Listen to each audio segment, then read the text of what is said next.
चित्रपटाविषयी एक वेगळी गोष्ट सांगू शकतो, कारण कारण आता पिक्चर लागतोच आहे मला वाटतं 1-2 दिवसांनी, त्यामुळे त्या सिनेमाबद्दल थोडस एक इंट्रिग राहू दे. परत पिक्चर जसं जुनं फर्निचर नाव आहे, जर ट्रेलर मध्ये दिसतं, इट इज फ्लाईट. आज सिनियर सिटीजनची या देशात 1.7 मिलियन म्हणजे 17 लाख अबॅन्डन्ड सिनियर सिटीजन, म्हणजे ज्यांना एक खूप म्हणजे हार्ट टचिंग गोष्ट होती. एक माणूस होता, त्याला वडिलांनी, मग ते मुलगा आला की चला आपण, मी अमेरिकेत राहतो, चला आता तुम्ही आता त्याच्यानंतर मायावर अमेरिकेतच राहायचं म्हणून मग इथे सगळं त्यांची काय प्रॉपर्टी होती, जागा बिगा विकून त्यांनी एअरपोर्टला अमेरिकेला न्यायचं म्हणून घेऊन गेला. आणि मग त्यांना बसवलं तिकडे आणि मग गेला, म्हणाला पाणी घेऊन येतो. आणि ते बिचारे बसले तिकडे तास 2 तास, त्यांना कळे ना. मग विचारलं काय, तर त्यांना कळलेलं त्यांना तिकडे एअरपोर्टवर ठेवून अमेरिकेला निघून गेलेलं. असे कित्येक बीटी स्टेशनला येऊन सोडून जातात, पाणी आणायला जातो म्हणून सोडून जातात, वारीमध्ये सोडतात. म्हणजे त्यांना काय, कसं काय विकृती आहे म्हणजे. आणि मला असं वाटतं की कोणीतरी असं एक अपील केलं ना, हल्ली मला ना, मी ना फार ॲनिमल लवर नाही, म्हणजे मला त्रास होत नाही ॲनिमलचा, पण फार नाही. मला वाटतं आपण आधी माणसं जपूया आणि मग. पण ना मी खूप वेळा असं त्या इडियट फोनवर कधी कधी ते अरे हा अडॉप्ट करतोय काऊन कुत्रा, आणि मग त्याला अडॉप्ट करायला साधारण 50 रुपये असतात. तसंच आपण ह्यांचं पण करू शकतो. खूप लोक आहेत की ज्यांना घरात आजोबा आवडेल ठेवायला, पण कुठेतरी आपली सेन्सिटिव्हिटी कमी झाली आहे का. म्हणजे मी माझ्या आयुष्यात आलेला एक माणूस म्हणजे खूप, मी त्याला मी जवळजवळ त्या काळात जन्माला आलो जेव्हा टीव्ही नव्हता. 72ला टीव्ही आला, मी 14 वर्षाचा असताना टीव्ही आला. आणि हे कसं शक्य आहे, याच्यात मी महिनाभर त्या टीव्ही समोर बसून राहायचो, काही चाललं तर बघायचो की हे कसं शक्य आहे. मग आमच्याकडे काळा फोन होता, आमच्याकडे नव्हताच तो. आणि म्हणजे माझ्या लहानपणी आम्ही फोन अप्लाय केला 500 रुपये भरून MTNL मध्ये. वेटिंग लिस्ट मला 25 वर्ष सांगितलेली. 52 घरं होती आमच्या कॉलनीत, त्यात 4 फोन होते. मग ते 4 फोन सगळ्यांनी वाटून घेतलेले, केअर ऑफ नंबर म्हणून. आणि मग आला फोन की मग तिकडून कोणतरी माणूस यायचा. काय मस्त दिवस होते, काही प्रॉब्लेमच नव्हतं ना. आम्ही कुठे जातो, काय जातो, हल्ली जे काय, अरे कुठे आहेस, म्हणजे पॅनिक होतात ना की मोबाईल नसला तर. म्हणजे बॅटरी समजा आली 20च्या खाली की ह्यांना जवळजवळ हार्ट अटॅक येतो मुलांना. बॅटरी 20%. काही हातात फोन पण नसायचा आमच्या. पण ते दिवस, असा एक माणूस त्यावेळेला होता ज्याच्या घरी फोन होता, आणि त्याची घरी सगळ्यांना सांगून ठेवलेलं की कधीच कोणाला सांगायचं नाही की बोलवायला कोणी नाहीये. तुम्ही उचललात ना फोन, मग दरवाजा आड करा आणि त्याला जाऊन बोलवणार. असा माणूस. मला कॉलेजला तो रोज माझी वाट बघायचा. मला तो स्वतः खूप मोठ्या पोस्ट होता मॅनेजमेंट. तो ऑफिसला उतरला की मला ऑफिस सोडायचा. कॉलनीत काही फंक्शन असेल तो सांगायचा की काय वर्गणी घेतात, कोणाला फोर्स करू नका, तुम्हाला जेवढे कमी होते. मी एकदा मला अचानक फोन आला की ते ओल्ड एज होम मध्ये, मी असा माणूस ओल्ड एज होम मध्ये. मी गेलो, पहिलं काय बघितलं की त्यांनी ना ट्रॅक पॅन्टच उलटी घातली, म्हणजे कोणाचं लक्षही नाही तिथे. आणि तिकडे सगळंच इतकं सॅड होतं ना, म्हणजे रडत होते काही लोक तिकडे की आम्हाला आणून टाकलं इथे. टाकलं आहे हा शब्द होता. तर ते इट वॉज पथेटिक. म्हणजे एवढं काय आहे की तुम्ही नाही काळजी घेऊ शकत. एक आमचा इथे डॉक्टरला कोणतरी तिकडे एक माझा गृहस्थ राहायचा, तर ते त्यांचं पेन्शन यायचं. मुलांनी सांगितलं की हे मला एक सर्टिफिकेट द्या की हे आजार इथे ट्रॅव्हल करू शकणार ना, मग ह्यांचा पेन्शन माझ्या अकाउंटवर येऊ दे मुलाच्या. म्हणजे तर त्या डॉक्टरने त्यांना सांगितलं अजिबात देऊ नका, मी काही हे देणार नाही. ह्यांनाही सांगितलं तुम्ही काही लिहून देऊ नका. तेवढ्यासाठी निदान तर ते येतो ते पैसे न्यायला द्यायला नाही, तेवढा तर तुम्हाला भेटतो मुलं. तर अशा खूप गोष्टी आहेत ज्या, तर त्या कुठेतरी. आणि ह्या पिक्चरमध्ये मी काही तत्वज्ञान शिकवलेलं नाही. मी त्यांना सांगितलं की आई वडील काहीच मागत नाही तुमच्याकडे, ते फक्त मागतात संध्याकाळी आल्यावर खांद्यावर हात ठेवून विचार की बाबा कसा. आणि बरेचसे मी नाही सांगू शकत, परंतु पिक्चर बघण्याचं तुमचं लोटसशी कशा भेटला? आमची एकदम फार जुनी मैत्रीण आहे, पण ती झाली ती इतकी घट्ट झाली की आम्ही रेग्युलर, मला वाटतं महिन्यात दोनदा तरी भेटतो आपण, भेटतो जातो. त्यासाठी येतो मी भेटायला पुण्याला.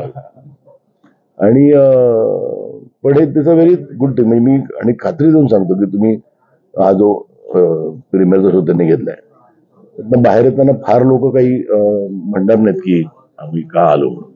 They will be happy. आणि कपडे पण नाही बदलू शकलो मी, आणलेत कपडे पण म्हटलं तर जाऊ दे. ठीक आहे सर, चित्रपटाविषयी बोलूयात आपण. सो ही स्टोरी किंवा ह्याच्यावर चित्रपट बनावा असं कसं वाटलं? म्हणजे काय समोर काय उदाहरण होतं? Guilt complex. कारण काय हा सिनेमा जो बनलाय ना, तो म्हणजे कोणालाही एकतर कोणाला काही घाबरायची गरज नाही की मुलाने आईवडिलांवर बघता येईल काही, आणि त्यातनं बाहेर पडताना कधीच गिल्ट कॉम्प्लेक्स नसेल. ते माझं पहिलं पण ठरलं होतं. कारण काय खऱ्या अर्थानं आई वडिलांना वाईट वागवणारी जी मुलं आहेत त्याचं पर्सेंटेज मला वाटतं 1% पण नसेल. कोणी कधीच वाईट वागवत नाही सर. तिकडे प्रॉब्लेम हा असतो की ज्या 99% वाटतं की आपण आई वडिलांची खूप काळजी घेतो, ते खरंच काळजी घेतात. म्हणजे त्यांना बरं वाटलं नाही तर डॉक्टरकडे नेणं, जेवायला देणं व्यवस्थित, हे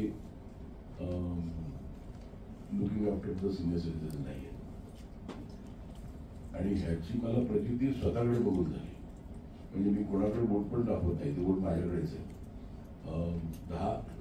10-12 वर्षापूर्वी माझ्या डोक्यात हा सब्जेक्ट आला आणि मी तो, माझी लिहिण्याची प्रोसेस अशी असते, माझ्या डोक्यात अख्खा तो सब्जेक्ट फिक्स झाल्याशिवाय मी पेन लावत नाही पेपरला. आणि आई गेल्यानंतर मग कधी जसं आठवण येते ना आपल्या, काही कुठेतरी तुम्हाला रेफरन्सेस दिसतात, पण एक कोण चाललं असेल तरी आपली आई नाही आहे. पण मग मी विचार केला की छोट्या छोट्या गोष्टी आठवल्या ना की इथे आपलं चुकलंय, इथे आपलं चुकलंय, इथे आपलं चुकलंय, ते खूप लेट कळलं. आणि मग तसेच काही इन्सिडेन्सेस घेऊन हा सिनेमा बांधलेला. एक छोटंसं उदाहरण सांगतो की आज आपल्याला घरी वडील कधी म्हणाले, समजा अरे हल्ली ना सगळ्या उठताना डोक्यात त्रास होतो जरासा स्टेज व्हायला. कित्येक मुलं हेच म्हणतात की बाबा आता वयाच्या हिशोबाने होणार असते. म्हणजे it is such a negative reaction. त्यावेळेला म्हणायला पाहिजे की चला बाबा आपण जाऊ, छान फिजिओथेरपी घेऊ, 2 दिवसात ओके व्हा. त्यांना ते ऐकायचं असतं. म्हणजे मला आठवतं की माझी आई, मी वयाच्या मनाने डोळे कमी दिसायला होतं, टाईम कम्प्लीट आहे, अरे तू मला डॉक्टरकडे नाही. आता 2 डॉक्टरकडे नेलं, मग तिसऱ्यांदा सांगितलं, मग त्या डॉक्टरने मला सांगितलं की ते नर्व्स असतात ना, ते ड्राय होतात, मग त्याच्यात कॅल्सिफिकेशन होतं, ते इरिव्हर्सिबल असतं. पण ते काही त्यांना सांगायची गरज नसते. मी अजून एक डॉक्टरकडे नेऊन पण काही फरक पडत नाही. पण बऱ्याचशा वेळेला आपण आपल्या आई वडिलांना गृहीत धरतो. आई वडिलांची प्रायोरिटी आपण असतो कायम. म्हणजे आपल्याला सेटल होऊन त्यांना आलं, त्यांचं ते असतं. बरं, ती आयुष्याची त्यांनी साधारण 35 वर्ष कम्प्लिटली टोटली आपल्याला दिलेली असतात. आपलं शिक्षण, आपण कसे वाढतो, मग आपण सेटल झालो का, कुठेतरी बॅक ऑफ द माइंड त्यांना वाटत असतं की हा सेटल झाला की आपल्याला जरा छान आराम करता येईल. पण त्याचं लॉ ऑफ नेचर, म्हणजे जसं त्या आई वडिलांची मुलं ही प्रायोरिटी होतात, तसं मग ह्या मुलांची त्यांची मुलं प्रायोरिटी होतात. त्याच्यात काहीच हरकत नाही. पण तुम्ही ह्यांना जेव्हा मुलांना प्रायोरिटी करताना तेव्हा आई वडिलांना पण प्रायोरिटी ठेवणं गरजेचं आहे. म्हणजे तुम्ही जर का ह्यांना 2 तास देत असाल, त्यांना 10 मिनिटं तरी देऊ शकता. आणि कुठेतरी हे मला माझ्याच अनुभवानं लक्षात आलं की आपण ती ऑपॉर्च्युनिटी मिस केली. म्हणजे त्यामुळे हे कुठेतरी मला, बरं मला काही दुसरं येतच नाही जगात सिनेमाशिवाय, त्यामुळे हे सिनेमातनं आले. सर कुठेतरी हायर क्लास किंवा मिडल क्लासमध्ये, इनफॅक्ट मी म्हणून का सांगतो ना, लोअर मिडल क्लास आणि मिडल क्लास इथे ना हा प्रॉब्लेम फार नाही आहे. आपण म्हणतो स्पेसची, आता लोकांना काय होतं की 2 बेडरूम स्पेस नाही, मग मुलाला 1 बेडरूम द्यायचं, ह्यांना काय करायचं. 1 बेडरूम, एक रूम मध्ये पण आई वडिलांनी घेऊन राहिलेली लोक बघितले ती लोअर मिडल छान राहतात. हा इनफॅक्ट जरा आणि कसं आहे की राग काय येतो की मला खूप आमचे मित्र आहेत ते नवरा बायको एकत्र फॅमिली बाहेर जाऊ शकत नाही कारण घरात कुत्रा आहे. म्हणजे मग ते काय करतात, मग ते कधी बाहेर जायचं म्हटलं तर मग ते कुत्र्यांचा केअरटेकर असतो, मग त्याला आणून बसवतात घरी. पण मग आई वडिलांना केअरटेकर का नाही मग असं मला की बाहेर जात असेल काय, हे खूप आहे. आणि मला आम्ही राहिलो की आम्ही 6 भावंड, आई वडील एक जवळजवळ एकमेकांना झोपायचो, आम्हाला काही त्याचा त्रास झाला नाही. पण आत्ता ही जी आपण बरं लोक कारण सांगतो स्पेसचा प्रॉब्लेम आहे आम्हाला, काय करायचं. एक तर आई वडिलांना गावी पाठवून देतात किंवा मग काही लोक मग टोकाचा निर्णय घेऊन त्यांना ओल्ड एज होममध्ये पाठवतात. हा पिक्चर लिहायच्या आधी म्हणजे पेपरला लावायच्या आधी मी खूप ओल्ड एज होमला पण गेलो. See the concept of old age home आपल्या इथे खूप आउटडेटेड आहे. म्हणजे तिकडे जाऊन टाकलं काय 2 टाइम जेवण देतात, 2 टाइम औषध देतात, संपूर्ण त्यांची जबाबदारी. त्यांना एक लाईफ कोण देतच नाही. त्याला काही मी म्हणतो की old age home is a very good novel idea, पण तिकडे गेल्यावर त्यांना असं हे वाटतं ना की वी आर ऑल्सो एन्जॉयिंग असेल्स. आता रवींद्र महाजनांची जर गाणी बघितली, शोकांतिकाच होती त्यांची पण शेवटची राहिली. आणि आता एका कार्यक्रमात अशा काळी पण स्वतः म्हणल्या की आता तो माझं जीवन हे एकाकीपणाचं आहे. सगळ्यात मोठा प्रॉब्लेम तो आहे, एकटेपणा. बरं कसं असतं मग कधी कधी काय होतं, मग बरं 2-3 मुलं असले की मग त्यांना वाटून घेतात. कधी कधी आईकडे वडीलकडे, म्हणजे ज्या वयात त्यांना खऱ्या अर्थाने एकमेकांची गरज आहे त्यावेळेला किंवा मग 4 मुलं ठरवत 2 महिने इथे राहा, 2 महिने तिथे राहा, 2 महिने तिथे राहा, 2 महिने तिथे राहा. अरे म्हणजे त्यांना एका जागी त्यांचे मित्रमैत्रिणी असतात, तिकडे त्यांचं एक लाईफ असतं. आपण थोडेसे इन्सेन्सिटिव्ह आहोत का आपण? कोणाच्याच मला वाटतं मनात हे नसेल काय वडील राहतं, पण आपण कधी थोडासा सेन्सिटिव्हली विचार त्यांच्या पॉईंट ऑफ व्ह्यूने करणं गरजेचं आहे. आणि ही जबाबदारी ऑलवेज मुलावर असते. आपण म्हणतो की सून आली घरात की ते थोडंसं भांडायला लागतं, पण तेच तिचा काही त्याच्यात दोष नसतोच. काय होतं की मुलाचं जेव्हा लक्ष कमी होतं आई वडिलांकडनं, तर मुलांना काय म्हणतं की ही आल्यामुळे झालं. त्यामुळे ती नॅचरल प्रोसेस आहे, त्याला काहीच पर्याय नाही. पण मग त्या मुलाची जबाबदारी ही असते की काही मागत नाही आई वडील. म्हणजे कित्येक वेळा झाले, माझे झाले, तेच माझ्या सिनेमात उतरलंय की ती बसलो असो मित्रांबरोबर गप्पा मात्र फोन आला आईचा, आई बापरे झाला, मी 5 मिनिटात करतोय. किती वेळा बोलतो आपण, किती वेळा बोललो, आणि किती लोकांनी त्यातल्या 5 मिनिटांवर फोन केले. ते 5 मिनिटाचे 5 दिवस होतात. पण तर त्या सगळ्याच्या छोट्या गोष्टी माझ्या आयुष्यात घडलेल्या त्या कुठेतरी मला या सिनेमात आणायचे होते. सर बागबानचं रिफ्लेक्शन काही संबंध नाही बागबान का करेन, बागबान झालंय कोण आपले ते हल्ली काय झालंय ह्याला डिझास्टर यंत्र म्हणतो. ह्याच्यामुळे काय झालंय, खूप लोक आहेत ज्यांना ना घरी पण कोणी ऐकत नाही त्यांचं, त्यांना ह्याच्यावर कमेंट करायला खूप आवडतं. ते कशावरही करतात. म्हणजे चांद्रयान गेलं तर त्यांचं तेही म्हणणं असतं की ते हे इंजिन लावलं असतं ते लवकर पोचलं असतं. काही संबंध नाही यांचा सायन्स टेक्नॉलॉजी. त्यामुळे प्रत्येक जण आपापल्या ह्याच्यावरती अरे हा पिक्चरचा रिमेक आहे म्हटलं बघ ना शुक्रवारी बघ. भगवानच्या आधी मराठीमध्ये ऊन पाऊस नावाचा सिनेमा त्यामध्ये मी तो यांचा आपला स्मिता जळगाव हो त्याच्यावर ना बागबान केला. त्याने पण कशाला मराठी केली बरं. त्यात कोणतरी थोर विद्वानाने त्यांचा संतान नावाचा पिक्चर केलाय माहिती, जितेंद्र आणि कोणतरी होतं मला आता आठवत नाही कोण. बघा ना पिक्चर तो लागतोय ना शुक्रवारी. पण त्याच्या आधीच प्रत्येक जण आपल्या आकल्याची तारे तोडत असतात. सावरकरांविषयीचा वाद बराचसा शिकायला होता त्याच्यामध्ये तुमचं आता काय माहिती त्याच्यावरती बोलून झालं, सिनेमा आला, मला आनंद एकच की सिनेमा आला. पण तो तुमच्याकडनं होणार होता, तुम्ही त्याला माझ्याकडनं होता तोडफोड केली तुम्ही त्या सावरकरांच्या मूळ कथेमध्ये. काय काय सावरकरांच्या मूळ कथेमध्ये तुम्ही बरीचशी तोडफोड केली. कोणी हे तुम्हाला सांगितलं त्याला मला तुम्हाला वाटतं तिच्या पण या मी तुम्हाला बसून सांगतो काय सावरकरांची कथा ती हिस्ट्री त्यात कशी तोडफोड करणार. बरं कथेची तोडफोड कसं करू शकतो माणूस मला सांगा. नाही पण ते आता तेच म्हणतो ना ज्यांना कोणी ऐकत नाही ना घरात त्याला कोणीच नाही. म्हणजे त्याला आयुष्यात त्याला कोणच त्याचं ऐकत नाही, कुठेही त्याला व्हॅल्यू नाही. त्याला माहिती आहे की ह्याच्यावरती व्हॅल्यू आपल्याला. मग तो त्याच्यात आपले तारे तोडतो की महेश मांडवे मी आयडिया माझी सिनेमा अनाऊन्स केला मी का सोडीन पिक्चर त्याला काही कारण असतील. पण मग काय खरं कारण का कारण सांगायची काय गरज आहे मला सांगा तुम्ही आज हा हिरवा शर्ट घातला किंवा ब्लू शर्ट घातला ह्याचं कारण देता का? नाही ना. सगळ्या गोष्टी मला जबाबदार का धरताय तुम्ही? मी म्हणजे काय असं केलंय की तुम्ही मला जबाबदार धरता? आला ना पिक्चर पाहिलात ना तुम्ही? सावरकरांचा सिनेमा येणं गरजेचं होतं, आला याचा आनंद आहे मला. तो मी का नाही केलं त्याला 5,000 कारण आहेत. आपण कधीतरी तुम्ही आपण जाऊ पिकनिकला तिथे साधारण 48 तास लागतील मला. काही होत नाही. पिक्चर चालायचं असेल तर कुठल्याही सीझन मध्ये चालतो, पडायचं असेल तर कुठल्याही सीझन मध्ये पडतो. सर चित्रपटाचं नाव जुनं फर्निचर काम आहे त्यांचे. लहानपणी यांचे ग्रुप असायचे, तुमचं पण असेल कुठे. म्हणजे आपण बसलो मित्र तो प्रत्येकाच्या वडिलांनी टोपण नाव ठेवलेलं असतं.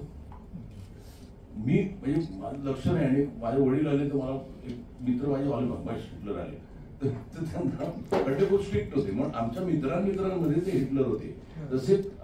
तसे एकाच्या वडिलांचं नाव जुनं फर्निचर आलं आहे तर ते राहिलं कुठेतरी. आणि मला त्याच्यात एक थोडंसं सिमिली शोधायची होती की दोन्ही बघा जुनं फर्निचर तुम्ही टाकलं तर ती अडगळ ते त्याला हे लागेल. त्याची जरा काळजी घेतली की ते प्राइसलेस होतं. तसंच नात्याचं आहे. तर ते मला कुठेतरी त्या ह्याच्यात त्या टायटलसाठी बरं वाटलं. आणि खरंच आहे ते म्हणजे ती जुनी खोड आहेत ना तसं लाकूड मिळत नाही आता. त्यामुळे महेश सर तुमच्या जुन्या फर्निचर प्रमाणे काय झालंय मराठीचा सिनेमा इनफॅक्ट हल्ली पुणे आमचं काय म्हणतात थोडंसं support system. Marathi cinema Pune जरा चांगला. पुणे ठाणे ही मोठी सेंटर झाली. जेव्हा 4 थिएटर तुटली ना त्यावेळेला ते 40 झाली पण ना. आपण जी गेली त्याची कारणं असतील काही. आज विथ द ऍडव्हेंट ऑफ मल्टिप्लेक्सेस लोकांना त्या कम्फर्टची सवय झाली. आणि आता जी मोठी थिएटर ती म्हणजे त्याच्यात कॅपॅसिटी 90, 900 आणि 1000 त्याच्यात ते मेंटेन करणं खूप कठीण झालं यांना. बरं तुमची कॉम्पिटिशन डायरेक्ट मल्टिप्लेक्सची आहे जिथे पुशबॅक चेअर्स आहे आणि आराम आहे, एसी आहे चांगला. त्यामुळे त्याला आपण काही म्हणू शकत नाही. प्रॉपर्टीचे भाव वाढलेत ना आता. करतात थिएटरमधून जेवढे मिळतात तेवढे त्यांना तिकडे एक बिल्डिंग बांधून त्याच्यात मला वाटतं 1000 पट कमवत असतील. पण फिल्मच्या कलेक्शनवर त्याचा काही फरक पडला नाही. कारण मला थिएटरचा खूप जण नाव गेलं. काय होतं एकीकडे त्यावेळेला सिल्वर जुबली पिक्चर व्हायचे 25 आठवडे. तुमचेच झालेत की? हो माझे ते 50 आठवडे झाले. तुमचं शिवाजीराव भोसलेचं 21चे 21 शो हाऊसफुल झाले. काय झालंय आता काय व्हायचं त्यावेळेला 4 शो असायचे. 12, 3, 6 थिएटर 20-1 समजा 20-1 थिएटर 4 शो म्हणजे दिवसाला म्हणजे सगळ्या 20 थिएटरला लागला 80 शो. आज दिवसाला 80 शो. त्यामुळे त्यामुळे त्याला काही हे नाहीये काही कलेक्शन. मेधा मॅडम तुमच्या भूमिकेविषयी बोलाल जरा. महेशची कथा, महेशची पटकथा, महेश ऍक्टर, महेशनी गाणं म्हटलंय. मला वाटतं बायकोचा रोल पण म्हणूनच त्यांनी माहिती म्हणून तू. पण मला म्हणजे कसं सांगू मी आता आईनं मला लहानपणी सांगायची की तू आई झालीस की तुला कळेल म्हणून. आणि एक्झॅक्टली तेच मला हे पिक्चर करताना जाणवलं की एक टिपिकल आई असते जी मुलामध्ये आणि नवऱ्यामध्ये एक असतं ना त्यांच्यामधलं जे एक चालू असतं मधलं त्याच्यामध्ये कधी हा चिडला कधी तो चिडला तर ती तो एक मधला दुवा असते. तो टिपिकल मी आहे. पण जेव्हा माझ्या नवऱ्याला एका कशाला उभं राहायला लागतं तेव्हा मी त्याच्या मागे असते. हे एक सिंपल हे आहे. नटसम्राटमध्ये याच पद्धतीची तुमची भूमिका होती. यात आणि यात काही फरक आहे असं वाटतं? बहुतेक महेशला आवडतं मी बिग बिग घातलेलं केस तशीच दिली. पण नटसम्राटपेक्षा थोडी वेगळी आहे म्हणून मी याच्यामध्ये ते तुम्ही बघा. त्याच्यात मला जरा हे वेगळी येते तर त्याच्यामुळे छोटी आहे पण महत्वाची आहे एवढं मी सांगेन. सर तुमच्या शिवाजीराव भोसले बोलतो आणि नात्याचं नाव मिटून दोषण जे गाणं आहे तसं इथं इमोशनली टच गाण्याचं त्यांनी सांगितलं नाही. इनफॅक्ट हे बॅकग्राऊंडचं गाणं झालं ना ते पण मी नंतर ऍड केलं बॅकग्राऊंड. या सिनेमामध्ये गाण्याचा काही स्कोपच नव्हता. हा सिनेमा म्हणजे मी खूप प्रयत्न केला पुढे गाणे येईल किंवा म्हटलं नाही ते त्याच्या नरेशन झालं त्याचं नरेटिव्हच डिस्टर्ब केलं असतं आणि फक्त हे गाणं म्हणजे मला बॅकग्राऊंडला मला वैभव जोशीने अप्रतिम लिहिलं आणि ते मला त्या ठिकाणी फिट बसलं म्हणून मी तिकडे गाणं केलं ते.